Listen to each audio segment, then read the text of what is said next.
Hello and welcome to the Mindset and Self-Mastery Show. I'm your host, Nick McGowan, and on this show, my guests and I unpack the stories that shape us and the lives that we lead on our path to self-mastery. So, let's not wait any longer. Let the games begin.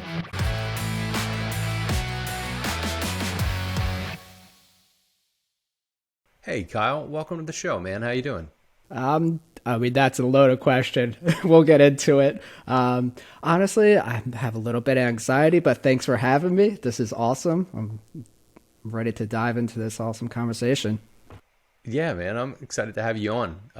We were talking a little bit about the anxiety before, and there are certain people that'll hop onto a conversation like this, and they just have a rough time with it at first, and then they get comfortable with it. And other people that are just comfortable being uncomfortable. But part of the reason why you're on the show is to be able to talk about stuff like that, to be able to go through your mindset and really what you do in your coaching and all that sort of stuff. So, hey, I don't want to step on your toes, man. Why don't you tell us, what do you do for a living, and what's one thing that most people don't know about you that's maybe a little odd or bizarre? All right. So I'm actually in between careers right now, and this is part of my path. Originally, I went to school for audio engineering, and I've been working at a public radio station for a long time. And it's kind of like, just at this point, it's very mundane for me. It's very robotic. And at some point in my life, I'm like, I need to do something else. And my journey led me to mental health counseling. And there's a whole story behind that too, which we could get into. So right now I'm working in a private practice as a mental health counselor and still working at the radio station, help pay some bills. So it's interesting, kind of two different fields completely. But I tell people that the correlation is I have to listen to a lot of things. Yeah, definitely. That makes sense. So what's that one thing that most people don't know about you? Well, this is fairly new, and when I don't feel comfortable with something myself, with like the knowledge of it or the experience of it, I don't tell anyone about it. But I'm starting to get into Tantra, which is like, for me, it seems like a weird thing because it's like a different me coming out, where it's like acknowledging like, oh, I want to explore this. But it's just like, it feels like a completely different me. Yeah, so I haven't told anyone about that except for one person who I asked advice about, like, what should I read? What should I, like, the path in it. Are you typically a researcher? Yeah, I start everything reading. I want to make sure that my mental plane aligns with the experience before I jump in, because I don't want to be like, oh yeah, I just want to do a Tantra. It's like, well, why? Like, what is it about it that you want to do it? And so, like, I'm just going to learn about it. So I read some Osho books, learn about the rooted spiritual aspects of it, because I want to take things seriously. That's great to be able to look at it from as close to the core as you can. I know some people just with anything will get hitched onto some sort of fad or whatever's exciting for them, and then they get rid of it a couple months later because it wasn't something they actually sunk their teeth into.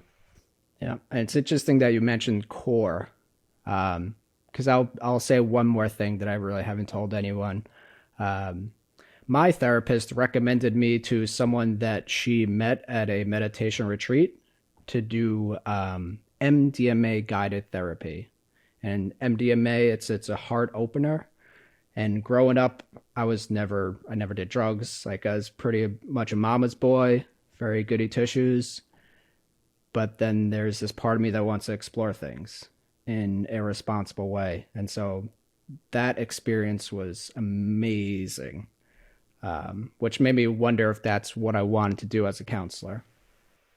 On one hand, to be able to say, why give people drugs and they experience immense joy and we figure things out from there, is such a cool way to be able to look at it. Where, I don't know, 10 years ago, 15 years ago, MDMA, anything close to that, Molly, that sort of stuff. I remember there's stuff going around like, oh, it puts holes in your brain and you don't want to be this zombie because you did E and, whatever. Now that's coming out, along with mushrooms and stuff like that, where people are using it in a different way to be able to be therapeutic. How many times have you done that?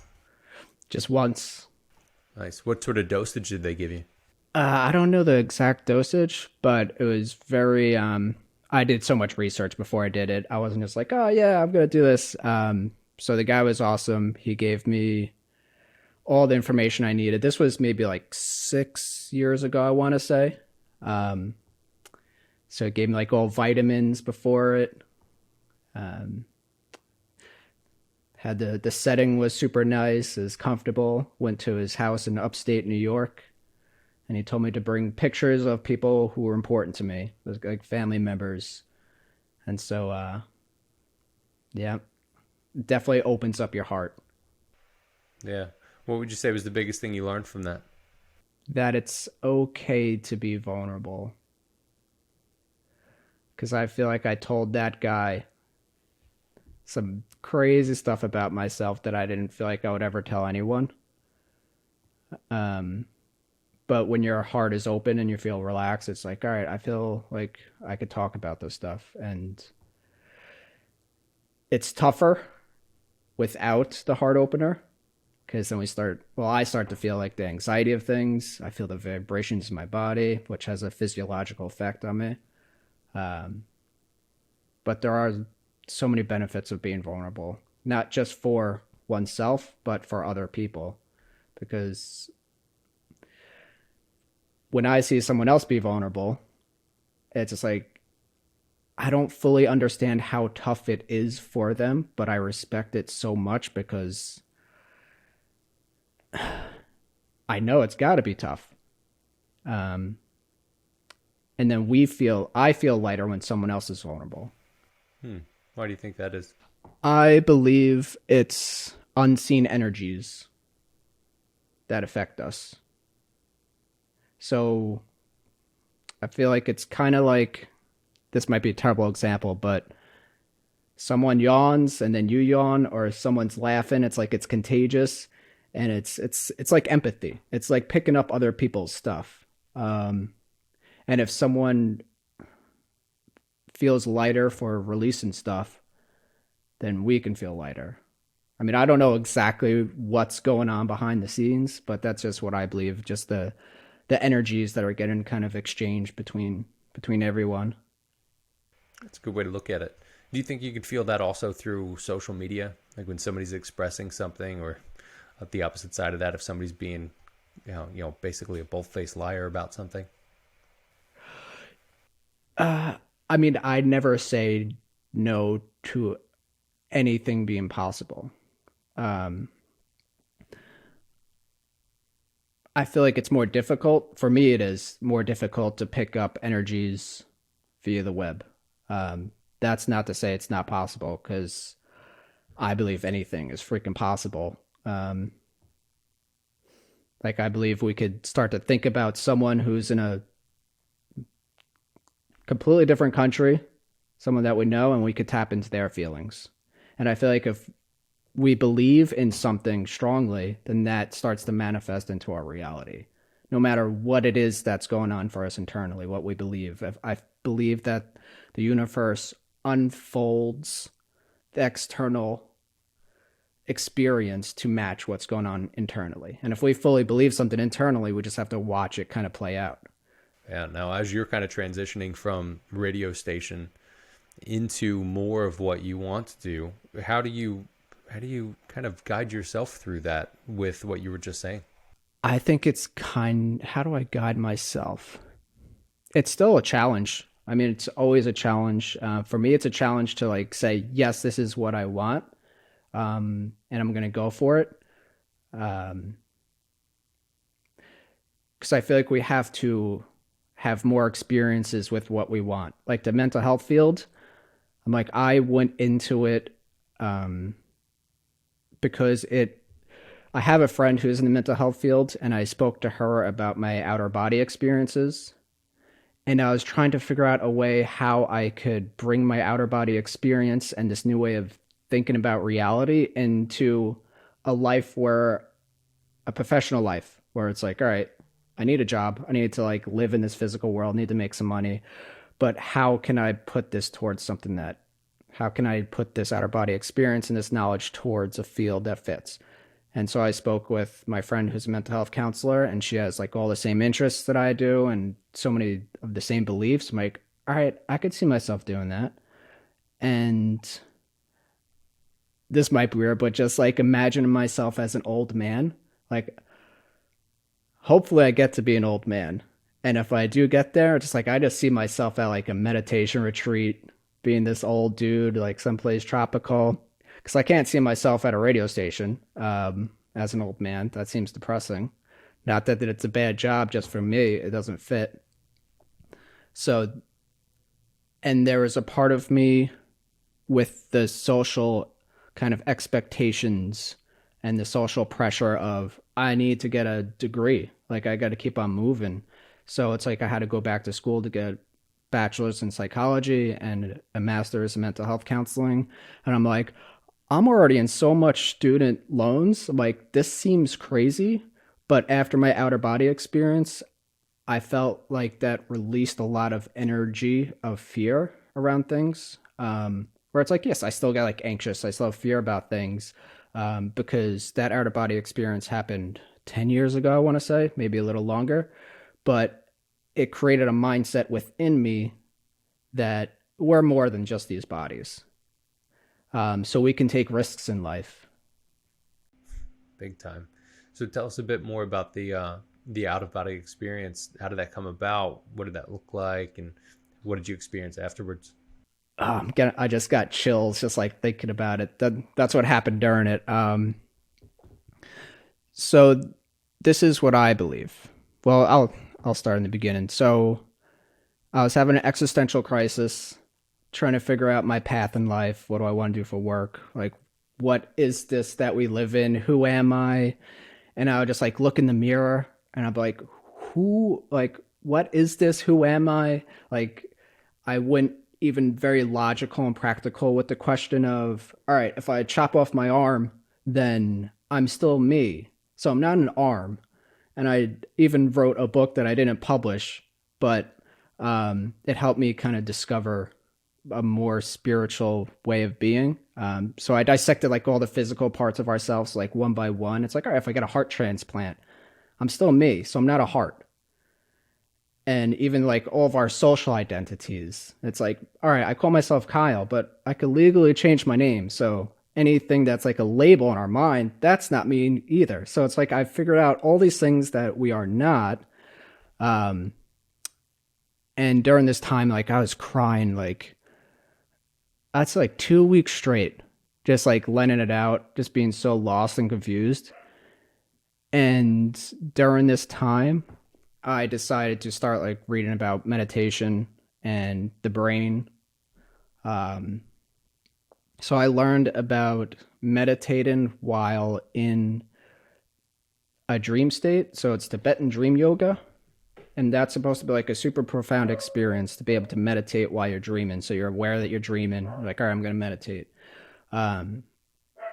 So during this 2 week span of just like bawling my eyes out and feeling completely lost, I started to like, I feel like my questions of who was I was answered by having the outer body experience. So I was falling asleep one night in my bed and I felt this presence on top of me. Like it felt like some sort of demon. Like I was in a hypnagogic state of falling asleep and waking up. And during this state, I thought about what I read about meditating while dreaming. I'm like, all right, I have this in the back of my mind. I'm aware that I'm in the hypnagogic state. I feel this energy presence on me and it feels like it's sucking energy out of me. But rather than like getting freaked out, I just stayed calm.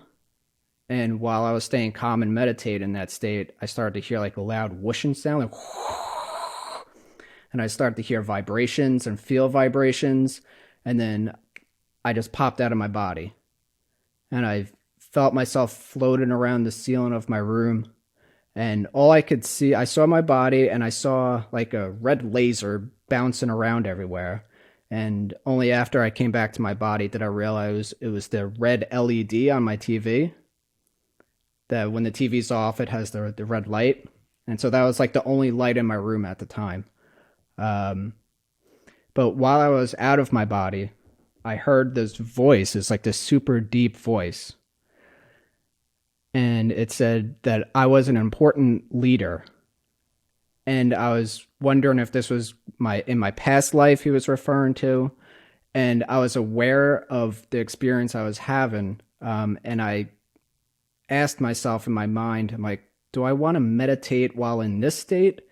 Or do I want to figure out who this being is that I'm hearing?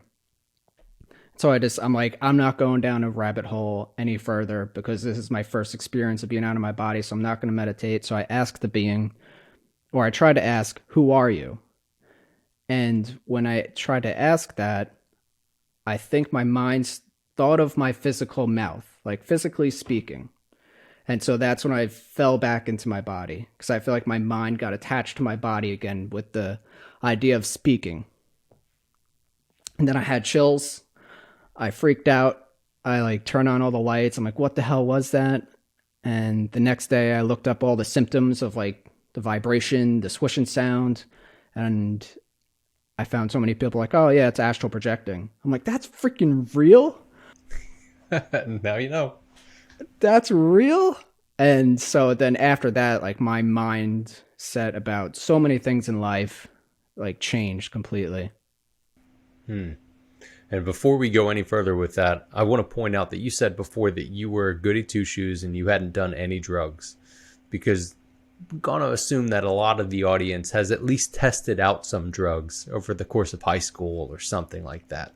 And even with some of the wildest shit that you try or just like pump a bunch of things into your system when you're younger, you don't typically get to that sort of experience. There are times where you can trip and you can feel things and feel like you're outside of yourself, sort of. But the astral projection is a completely different thing. I don't think I've ever actually experienced that.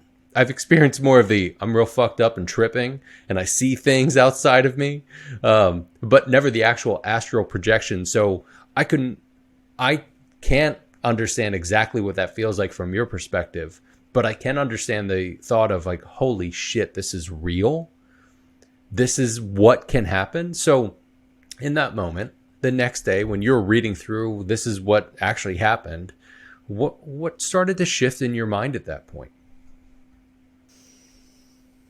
I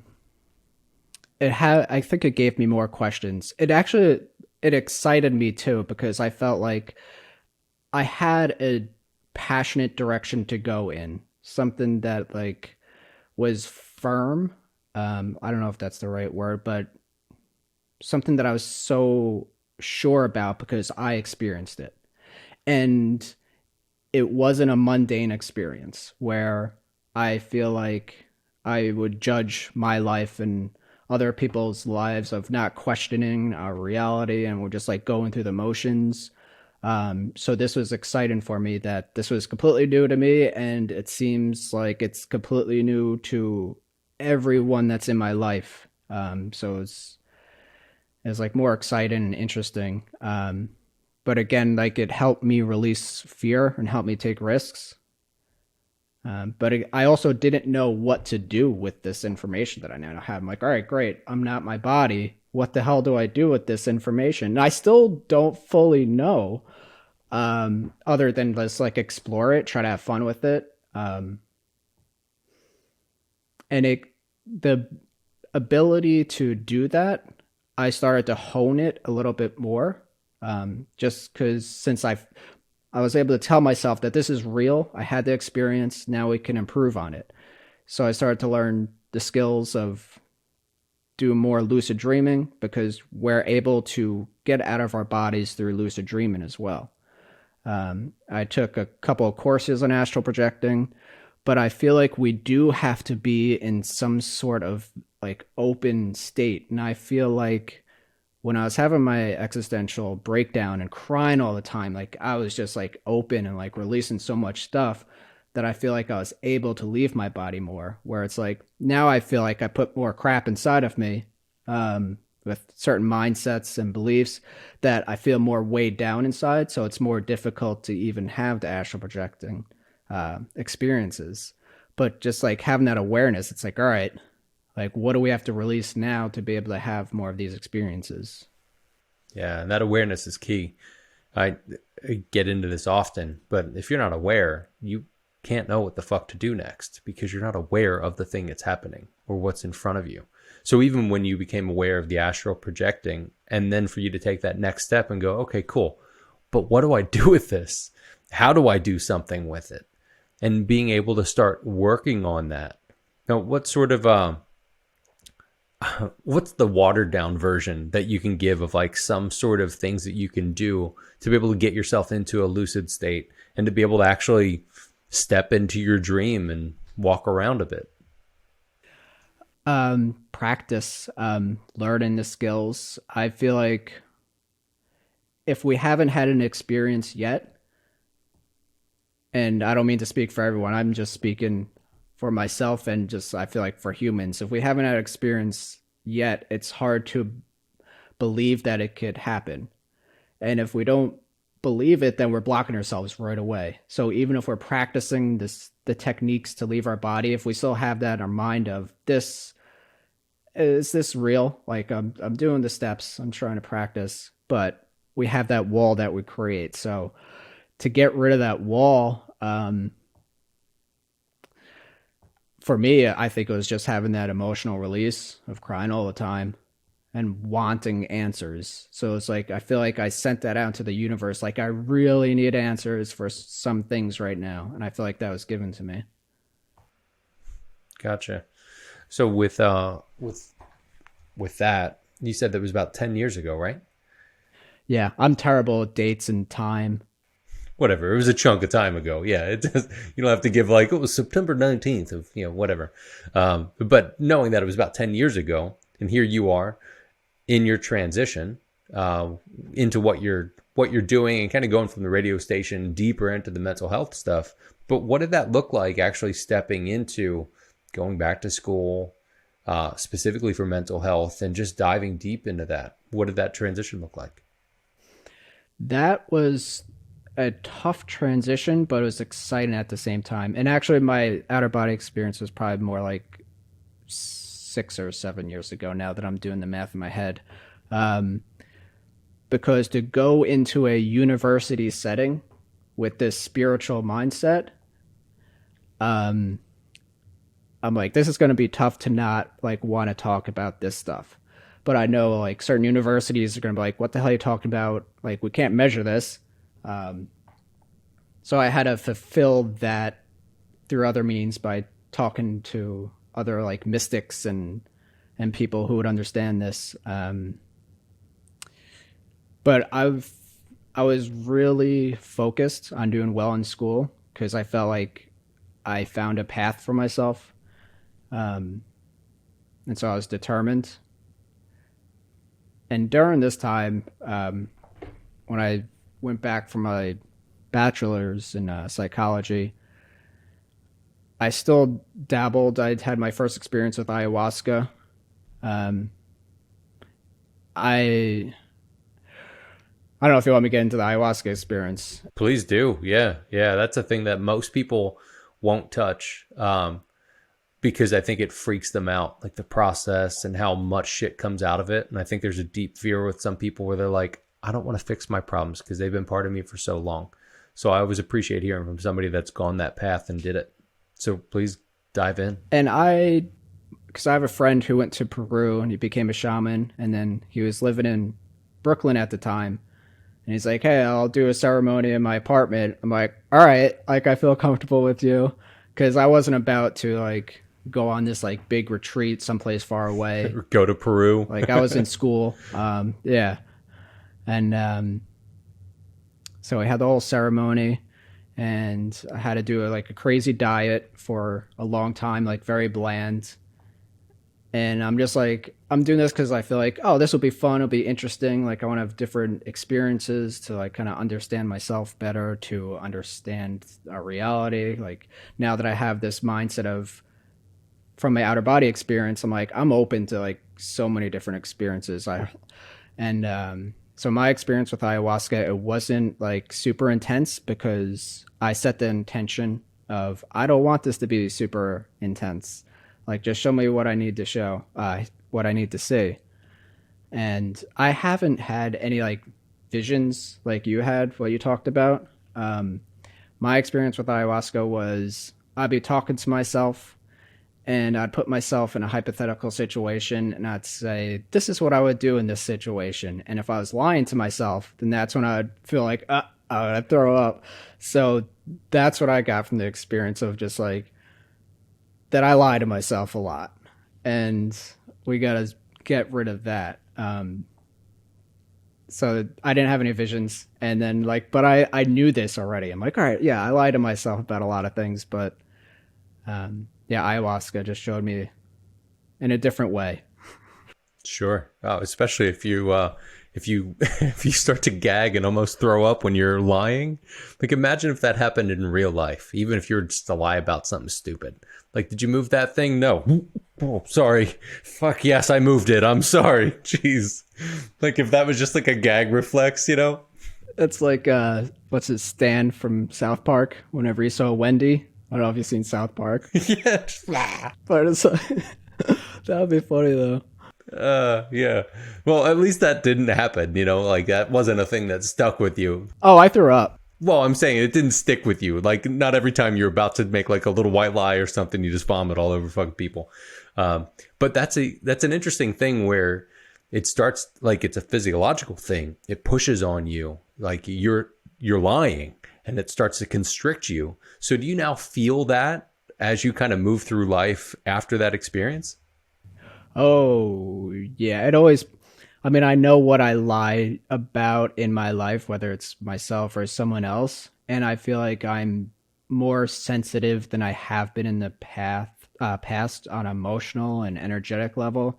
Because I took on a vegetarian diet, doing all the mental health work and just like really focusing on what my inner world is. I feel like has made me very sensitive.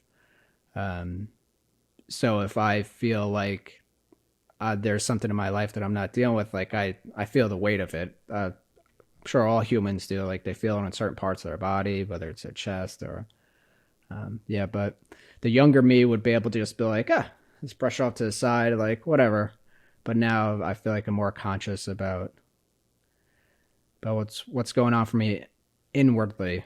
And this idea of like looking inside, I had a psychic friend. I forget how the conversation went, but she told me to look inside.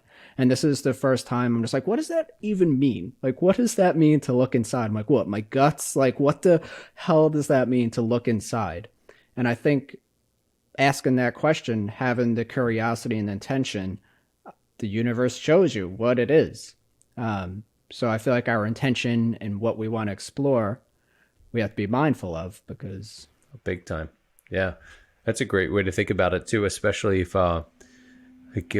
with a silly thing. Like I think of somebody being like, hey, go into the cabinet and grab the salt and pepper. And you're like, fucking, I don't want to do that. And you get up and you're like, I don't see it. It's not in here. Like, whatever. I don't know. And they walk up and just right past you and just grab it. It's right in front of you. And they're like, it was right there, right in front of you. You just didn't want to see it. A lot of people will tend to look at things where they don't want to see things and just kind of push them off. But as you start to stretch that muscle, the awareness muscle especially, you start to become deeper and deeper and you feel the responsibility, right? Like to be able to do something with it because it's there. You're like, well, I can't just completely push you the fuck off. So why don't I do something about it? So what does that look like with all the schooling that you've done, getting deeper into mental health? Now looking back at that, what does that look like for you to be able to actually set some of what you've learned into your day to make sure that your mental health is at least the best shape that it can be each day? Yeah, I have I don't know if love-hate relationship with mental health is the right thing because there's a part of me that's just like, all right, mental health, if we put our energy and focus on it, then we're going to get more of that. So if we say, oh, we have mental health issues, like if we focus on that, then we're going to get more of that. So it's like I have that belief to a certain extent, like the law of attraction in a way. But then I also like appreciate the idea of like helping someone if they're going through stuff. Um, yeah, so my relationship with mental health is it's tough because it's all in. We want to get out of the head, so we want to get in our bodies. Because I see a lot of my clients, like everyone stays in their head because we don't even know what that means to be in certain parts of our body. And I feel like I'm still kind of learning that as well.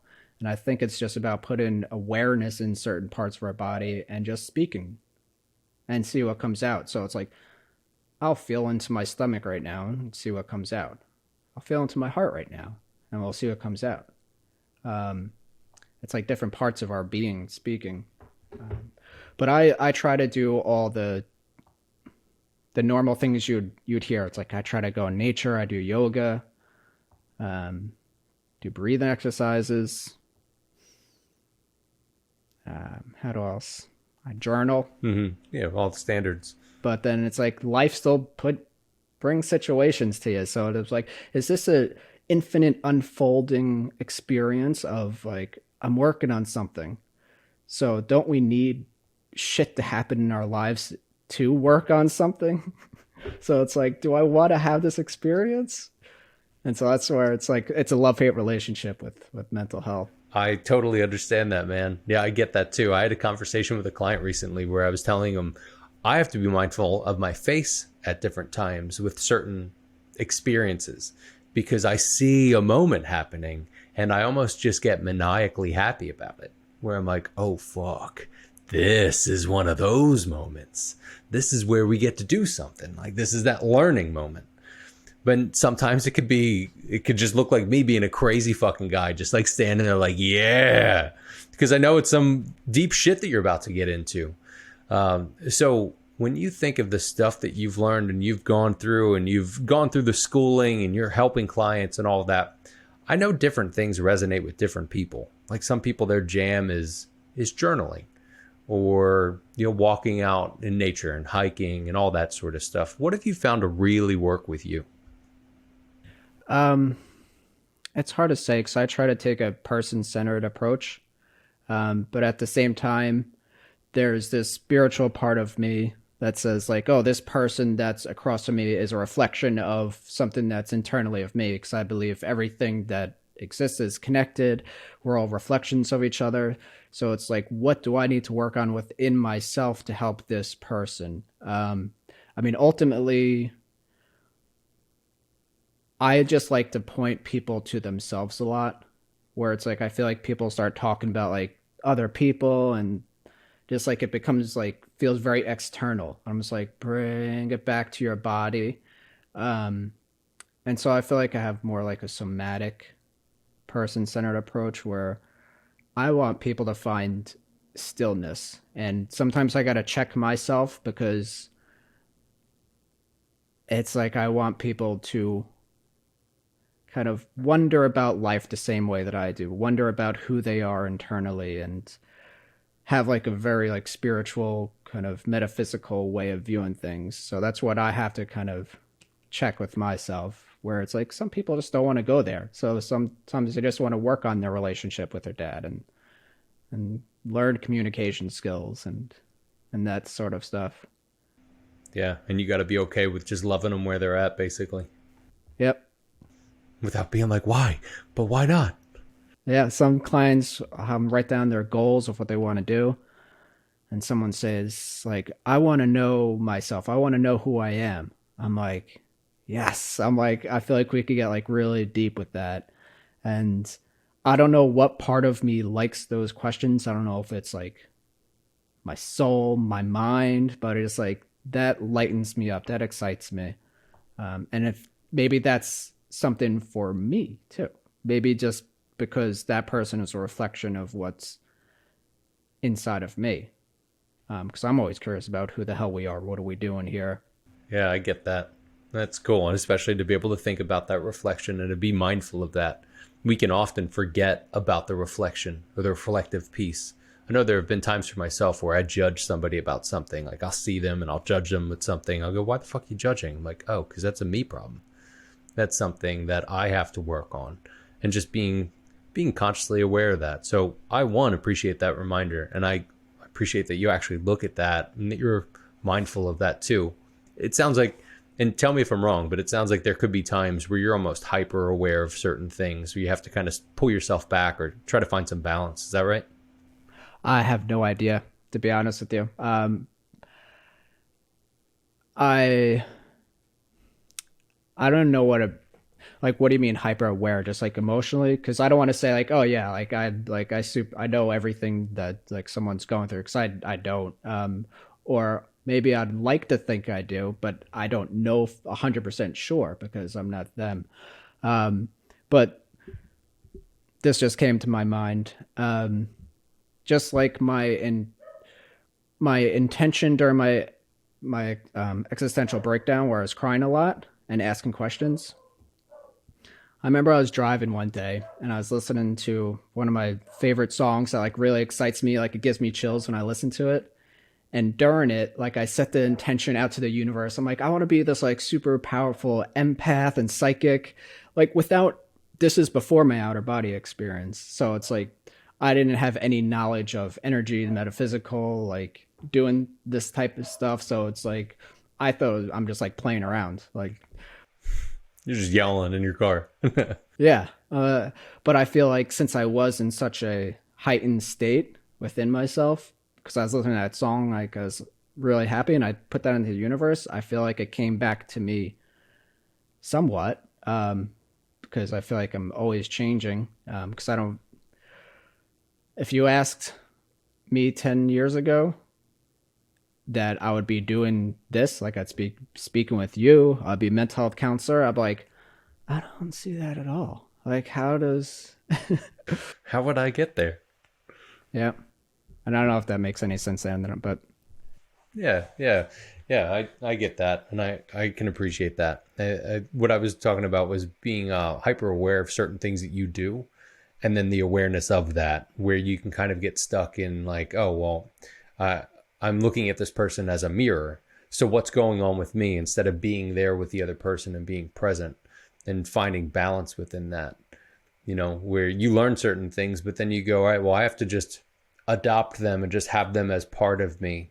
Do you find that you've gotten to a point where you have more of that happening, where things are just kind of absorbed into your body and now just become who you are?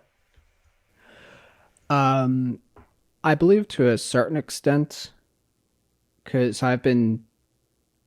and I don't know how much of other people I pick up, but I've been told by people who are close to me, like, whenever you hang out with this person, you come back just like them. And with like whoever I'm with, whether it's family member or other friends, it's like I've been told, like, you almost become them. So I don't know if I'm just like unconsciously picking up their energy and then being expressive of that. And I don't know if that has to do with what I said before about my intention of wanting to become like super empathic. But I don't want to say like yes or no, because I don't know, because then I would have to like be that person completely, to say like yes, I feel like hyper vigilant that I'm like picking up things. So I don't know if that makes sense. It might be the empath. Yeah. You can kind of sponge things in. Well, Kyle, it's been awesome to have you on. I appreciate you getting into everything you've gotten into, and I appreciate the story and what your journeys looked like so far. So thank you for being on the show with us. Before we start to wrap things up, I always like to ask, what's that one piece of advice you'd give to the audience that's on their path towards self-mastery? Show up. We're talking about this. I just, whatever that thing is you want to do, it's like, don't worry about making it perfect. Try not to plan it out in your head and just like start doing it. And sometimes I don't like the word failure, but it's just like, it creates another step for us. Every time we have an experience, it's another step. And so it's like, for me, even doing this, it's like, this is a step. And it's like, we got to keep on going. So just like keep on showing up, trying our best. We're all on this roller coaster of life together. Mm-hmm. Well, good stuff, Kyle. And thank you for showing up today, man. I appreciate your time. Where can people find you, and where can they connect with you? I have a website. It's klenergyportal.com. I have some services there. I have some products, so they could check it out. Perfect. And all that stuff will be in the show notes too. So again, thank you so much, Kyle. I appreciate your time. Thanks, Nick. It's good speaking with you. Another great conversation on today's episode of the Mindset and Self-Mastery Show. So, what did you think of the show today? I'd love to hear your thoughts, and check out the Instagram or Facebook page to join the conversation. If you enjoyed the episode, please jump over to iTunes and subscribe, rate, and leave a 5-star review. It helps us be found and helps others be healed. If this episode opened your eyes, made you think, or smile at all, then I'm sure it'll do the same for your friends. And check out the show notes for more info from today's episode, and check out other episodes on the Mindset and Self-Mastery Show.com, as well as our YouTube channel. Just go to YouTube and look up the Mindset and Self-Mastery Show. Thanks again to our incredible guests for being real, honest, and vulnerable with us today. And I'd like to thank our sponsors. And most importantly, I'd like to thank you. Thank you for hanging out with us today. Your support means the world to us. And with that, remember, your mindset matters, and so do you.